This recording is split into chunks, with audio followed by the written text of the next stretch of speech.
Oui, salut mes gars, salut les amis. Donc, je vais vous proposer, nous allons, nous allons écouter les propos de M. Drogba, l'ancien capitaine de la Côte d'Ivoire. Nous allons écouter sa message, son discours. C'était extrêmement merveilleux après le match qui avait opposé la Côte d'Ivoire et la Guinée équatoriale. Donc nous allons écouter ça parce que cette défaite-là, c'est admissible, c'est honteux. Donc nous allons écouter ça. Je ne peux pas leur trouver d'excuses sur le point de vue de l'animation tactique.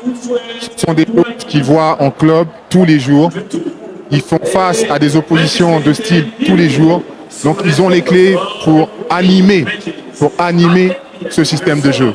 À ce niveau-là, on n'est plus à oui, mais est-ce que ils ont gagné des matchs comme ça. Donc ils ont déjà joué dans ce système. C'est pas ça qu'il y a à remettre en question. Je pense que ce qu'il faut remettre en question aujourd'hui, c'est l'engagement. L'engagement de nos jeunes frères. Je pense qu'ils avaient envie, mais ça ne s'est pas matérialisé sur le terrain. Et ça, pas d'agressivité. Il n'y avait pas d'agressivité offensive ou défensive. Et l'agressivité, ce n'est pas forcément d'aller faire faute. Il faut beaucoup d'intelligence de jeu, beaucoup de vista, si on peut dire. Et eux l'avaient. Vous avez vu le numéro 6, à chaque fois qu'on le touchait, il était par terre. Parce qu'on mettait la pression. On mettait la pression.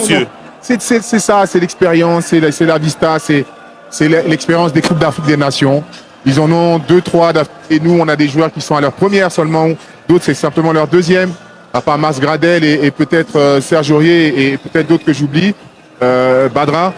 Mais on va apprendre. C'est de ces douleurs-là que naissent les belles victoires, j'espère. Il va falloir se remettre au travail, se poser les bonnes questions.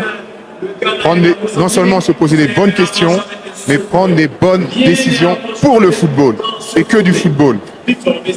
Pour le football et que du football. Parce qu'aujourd'hui, une nation comme la Côte d'Ivoire ne veut pas organiser une telle compétition. Bien sûr, elle peut sortir de cette compétition aussitôt qu'elle est sortie aujourd'hui. Mais de cette manière, il y a un véritable problème.